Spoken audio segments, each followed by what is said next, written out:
بسم اللہ الرحمن الرحیم۔ ناظرین گرامی، گزشتہ لیکچر میں ہم نے جانا کہ رسول اللہ صلی اللہ علیہ وسلم نے انصاف کے تقاضے جو بتائے دو اہم تھے۔ ایک تو یہ کہ جس پہ الزام لگایا گیا ہے مدعا علیہ جو ہے اس کو سنے بغیر جج فیصلہ نہ دے۔ نمبر دو، جو مدعی ہے جو دعویٰ لے کے آیا ہے اس کے ذمے ہے، یعنی استغاثہ کے ذمے ہے کہ ملزم پہ جو وہ الزام لگا رہا ہے وہ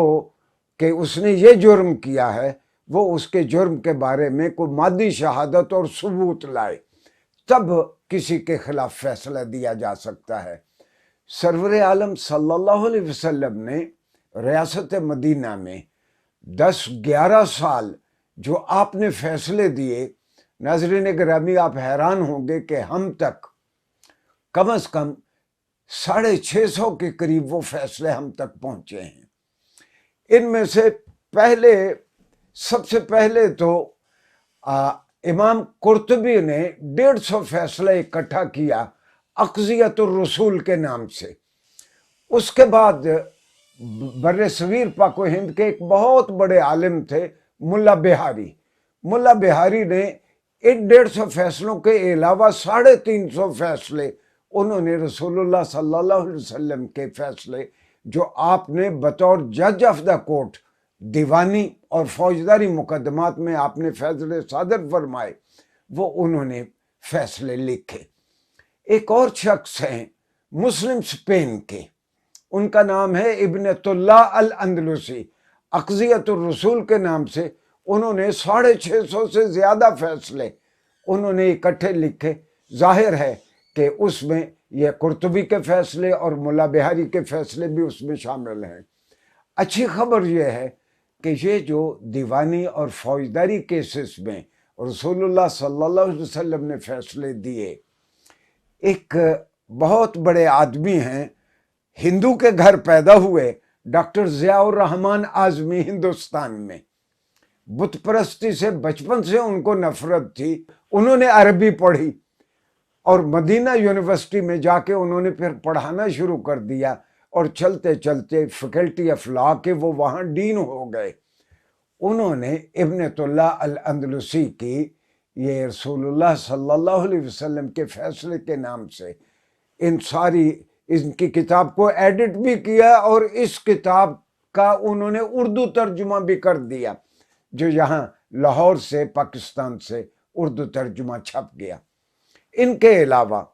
آپ حیران ہوں گے کہ ڈاکٹر ضیاء الرحمن اعظمی نے ایک اور بہت بڑا کام کیا مدینہ یونیورسٹی میں۔ مدینہ یونیورسٹی میں انہوں نے اپنے کچھ طالب علم تیار کیا، اور ایک طالب علم کو انہوں نے پی ایچ ڈی کروائی۔ موضوع تھا اقضیت الخلفاء الراشدین، چاروں خلفاء راشدین، سیدنا ابو بکر، سیدنا عمر، سیدنا عثمان، سیدنا علی کرم اللہ وجہ الکریم رضی اللہ عنہم، ان چاروں خلفاء راشدین کے انہوں نے فیصلے انہوں نے مربوط انداز میں خاندانی معاملات میں، مالی معاملات میں، سول اور فوجداری جملہ معاملات میں، کرمنل اور سول کیسز، انہوں نے 897 فیصلے انہوں نے 2 والیومز میں شائع کروا دیے۔ حقیقت یہ ہے کہ جب ہمارے جج حضرات عدالت میں کھڑے ہوتے ہیں، کوئی ممبئی کی کورٹ کا کوئی فیصلہ پیش کرتا ہے، کراچی کی عدالت عالیہ کا، لندن کا فیصلہ، یہ اپیکس کورٹس میں بڑی عدالتوں میں ہمارے وکلاء جا کے نظیر کے طور پر کہ ایسے ہی معاملات میں فلاں جج نے یہ فیصلہ دیا تھا، تو جج کی رہنمائی کے لیے یہ فیصلے پیش کیے جاتے ہیں۔ اگر پاکستان کو ریاست مدینہ بنانا ہے، بہترین طریقہ یہ ہوگا کہ رسول اللہ صلی اللہ علیہ وسلم کے اور خلفاء راشدین کے یہ کم و بیش 1300-1400 فیصلے جو ہمارے پاس ہیں، ان کو P L D Pakistan legal decisions یا لیگل ڈائجسٹ کے انداز میں ان کو اثر نو کمپائل کیا جائے، اوپر دونوں پارٹیوں کے نام آ جائے جن کے مابین مشاجرت یا جھگڑا تھا، اس کے بعد واقعات آ جائیں، اور پھر